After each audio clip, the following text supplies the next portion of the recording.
Okay, this is from Sasha's Magnum Opus, a novel within a novel where the women take over Jerusalem to solve the situation in the Middle East without bloodshed.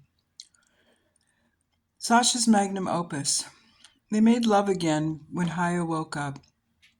This time the lovemaking had started innocently, still half in jest, half in sleep, with an unconscious toe curling over another, hooking, unhooking.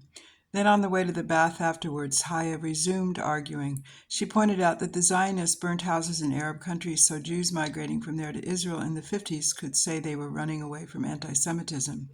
The truth came out of their memoirs, Haya persisted when Sasha got out of the shower, dripping wet. As Haya continued to argue, Sasha wrapped their two bodies both close in a thick purple towel.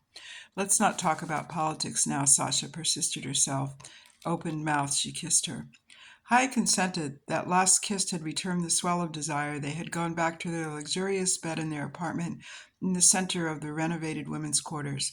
Haya had thought at first, as a pre-women's liberation anti-Zionist, that the two of them had better stay away from such a hotly contested area.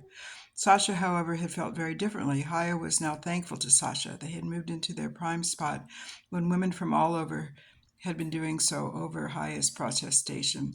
This placed them both in the thick of things, closer to the pivotal action of the historic takeover. Even in times of revolution, in terms of real estate, the slogan remains location, location, location. Sasha asked her lover, "Do you want your hair brushed?" Asleep, relaxed, and satisfaction rising from within, Sasha lay back between the deep blue satin sheets. When she spoke, Sasha found her lover's voice as much of a teaser as her groping finger. Haya started thinking out loud, combing down her long brown hair, remembering all the details of the initial women's revolt that had seized the old city of Jerusalem, the Arab goddesses almost giving the holy place to them. We need to have some kind of initiation ceremony so women coming from all over the world won't go back to men, Haya reflected. The retreat to the recently shed masculine might seem more attractive and safer when things get really rough. Some women might repress their memories of recent oppression. They might have positive reunification fantasies. Don't bother me with all this. Sasha knew it was better not to engage Haya in realistic conversations when she got into one of her long, politically inspired speculations. "You're not sleeping," Haya said righteously. "You just don't want to help me make my strategy at 5 a.m. Make it 3, and that's right," Sasha feigned, snoring, shoving her full naked back to Haya. Inwardly, silently, Sasha pictured their souls intertwining, hovering outside the gates of the city and dancing between olive tree and moon over the nearest mountain.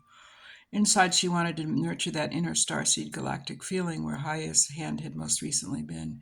"No, seriously, Sasha." Sasha felt Haya's probing finger again, this time sketching along the curve of her broad hip, from just below the knee and up to her waist. Soon, Sasha felt Haya caressing her, the probing fingers sliding downwards from the hip towards her center.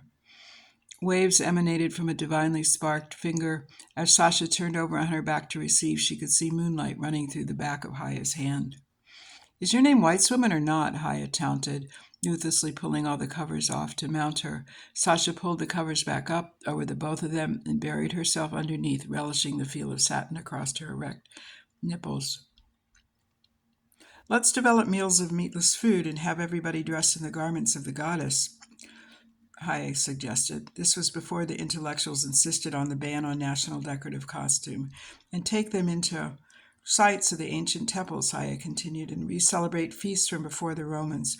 All these women have come for the call to get away from male oppression. We need a religion to make them strong, not just to get away from something, but to bind them into something positive." "Being an American, no," Sasha said. "You can't consciously develop a religion to cohere a mass of women." She knew this statement would provoke a fight. She tried to maneuver Haya's knee to hit up against her again on the inside. Haya laughed at Sasha's political naivete, though she enjoyed her obvious giving herself over to unlimited pleasures in bed.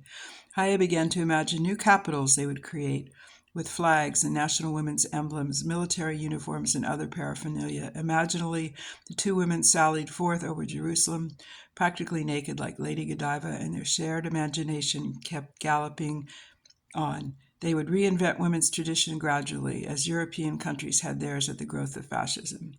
Then, left to her own reverie, sensing that Sasha had been settling into dreaming, Haya went on, trying to celebrate with her own resources how to mobilize other women coming in from the outside.